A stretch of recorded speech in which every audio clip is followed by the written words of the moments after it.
Hi friends, welcome back to my channel. ఈ వీడియోలో మనం Nifty as well as bank Nifty daily analysis గురించి అయితే మనం డిస్కస్ చేద్దాము. ప్రీవియస్ వీడియోలో మనము నిఫ్టీ అండ్ బ్యాంక్ నిఫ్టీకి సంబంధించి అనాలిసిస్ వీడియోలో లెవెల్స్ గురించి అయితే మనం మాట్లాడుకున్నాం కదా. సో ఈ వీడియోలో ఆ లెవెల్స్ అనేది మనకి అచీవ్ అయ్యాయా, లేకపోతే మన అనాలిసిస్లో ఏమైనా చేంజెస్ ఏమైనా వచ్చాయా, లేకపోతే ఫ్యూచర్ యాక్షన్ ఏంది అన్నది ఈ వీడియోలో మనము కంప్లీట్గా ఇన్ డీటెయిల్గా అయితే మనం డిస్కస్ చేసుకుందాం. సో మన టాపిక్లోకి వెళ్ళేదానికంటే ముందు మీరు మన ఛానల్ని ఫస్ట్ టైం కనుక విజిట్ చేస్తున్నట్టయితే మన ఛానల్లో ఉన్న కంటెంట్ని చూడండి. కంటెంట్ కనుక మీకు నచ్చినట్టయితే మన ఛానల్ని సబ్స్క్రైబ్ చేసుకోండి ఫ్రెండ్స్. సో ఇలాంటి రెగ్యులర్ అప్డేట్స్ కోసం అంటే లైక్ మెయిన్ ఇంపార్టెంట్ అప్డేట్స్ ఉంటాయి కదా నిఫ్టీలో మనకి టర్న్ అరౌండ్ అవుతున్నప్పుడు, అలాంటి సిచ్యువేషన్స్లో నేను వీడియోస్ చేసి రెగ్యులర్గా అయితే నేను మీకు అప్డేట్స్ అయితే ఇస్తాను ఫ్రెండ్స్.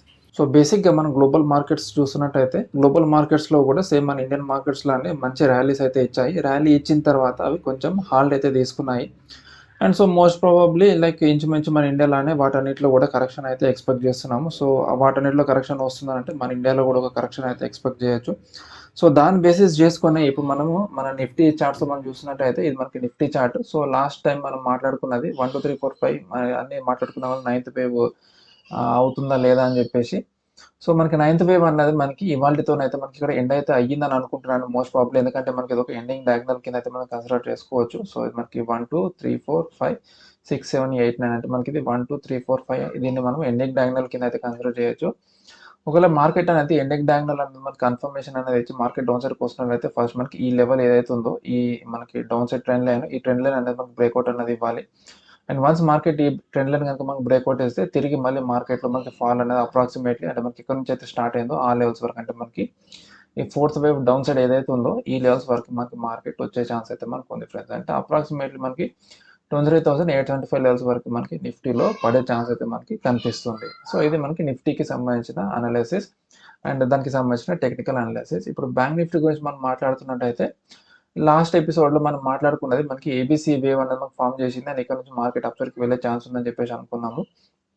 కానీ అది మనకి వెళ్ళాలి అంటే ఫస్ట్ మనకి ఈ ట్రెండ్ లైన్ అనేది మనకి ఫస్ట్ మనకి బ్రేక్అవుట్ ఇవ్వాలి. And at the same time మనకి నెక్స్ట్ ఇది ఇక్కడ ఈ 56,000 లెవెల్స్ మనకి బ్రేక్అవుట్ ఇస్తేనే ఇక్కడ మనకి కన్ఫర్మేషన్ అనేది వస్తుందని చెప్పేసి అనుకున్నాము. కానీ మార్కెట్ చూసుకుంటే మనకి ఈ ట్రెండ్ లైన్ దగ్గర నుంచి మనకి రివర్సల్ అయితే మనకు వచ్చింది.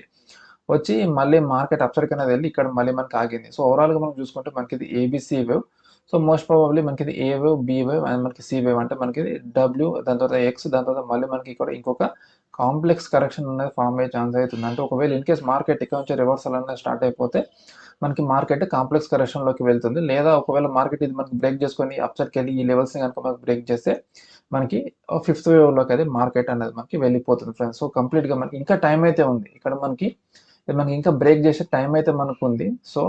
సో విత్ ఇన్ టైంలో మనకి ఇది బ్రేక్ చేస్తున్నట్టయితే మనకి 5th వేవ్ని ఎక్స్పెక్ట్ చేసుకోవచ్చు. లేదా మనకి నిఫ్టీలో కూడా కరెక్షన్లోకి మార్కెట్ అనేది వెళ్ళిపోతుంది కాబట్టి సో మోస్ట్ ప్రాబబ్లీ బ్యాంక్ నిఫ్టీలో కూడా మనము ఒక కాంప్లెక్స్ కరెక్షన్ అయితే మనం ఎక్స్పెక్ట్ చేయొచ్చు. సో రెండు మనకి Nifty as well as bank Nifty రెండు కూడా మనకి కరెక్షన్లోనే ఉంటాయి కాబట్టి ఆ రెండు కరెక్షన్ చేసుకొని దాని తర్వాత మళ్ళీ మనకి నిఫ్టీలో ర్యాలీ స్టార్ట్ అవుతున్నప్పుడు నిఫ్టీలోనేమో మనకి 3rd వేవ్ స్టార్ట్ అయిపోతుంది. బ్యాంక్ నిఫ్టీలోనేమో మనకి 5th వేవ్ అనేది మనకి స్టార్ట్ అనేది అయిపోతుంది ఫ్రెండ్స్. సో మోస్ట్ ప్రాబబ్లీ మనకి బ్యాంక్ నిఫ్టీ ఒకవేళ మార్కెట్ డౌన్ సైడ్కి వస్తున్నట్టయితే మళ్ళీ తిరిగి మనకి లోవర్ లెవెల్స్ ఏదైతుందో 53,376 అంటే మనకి ఇంచుమించు ఒక 2,000 పాయింట్స్ మళ్ళీ మనకి పడే ఛాన్స్ అయితే బ్యాంక్ నిఫ్టీలో కనిపిస్తుంది. So both Nifty and bank నిఫ్టీలో మనకి రెండింటిలో చూసుకుంటే అప్ సైడ్ కంటే కూడా మనకి డౌన్ సైడ్కే మనకి ఎక్కువ కనిపిస్తుంది. And at the same time మనకి సడన్గా ఆ ర్యాలీ ఏదైతే వచ్చిందో ఆ ర్యాలీ తర్వాత ఆల్మోస్ట్ లైక్ చాలా మటుకు ఒక అందరి ఫేస్లో ఒక క్వశ్చన్ మార్క్ అయితే ఉంది. అసలు అంత ర్యాలీ ఏంది, దాని తర్వాత మార్కెట్ ఏమవుతుంది అని చెప్పేసి. సో మాక్సిమం ప్రాఫిట్ బుకింగ్ అయితే మనం ఎక్స్పెక్ట్ చేయొచ్చు. మన అంత రీటైలర్సే కాదు, మన ఎఫ్ఐఎస్, డిఎస్ వాళ్ళు కూడా కొంచెం ప్రాఫిట్ బుక్ చేసుకునే ఛాన్స్ అయితే ఉంటుంది. లేదా వాళ్ళు మార్కెట్ని డౌన్ సైడ్కి పుష్ చేసి లోవర్ లెవెల్స్లో మళ్ళీ బయింగ్ స్టార్ట్ చేసే అవకాశం కూడా ఉంటుంది ఫ్రెండ్స్. సో అప్పటి వరకు అయితే మనం వెయిట్ చేద్దాము. మళ్ళీ మనం ర్యాలీలో అయితే మళ్ళీ ఎంట్రీ అయితే మనం తీసుకుందాం ఫ్రెండ్స్. సో మళ్ళీ నెక్స్ట్ మేజర్ మూవ్ ఎప్పుడైతే వస్తుందో మళ్ళీ నేను కొత్త వీడియోతో మీ ముందుకైతే వస్తాను. అంటిల్ దెన్ బై బై, జై హింద్.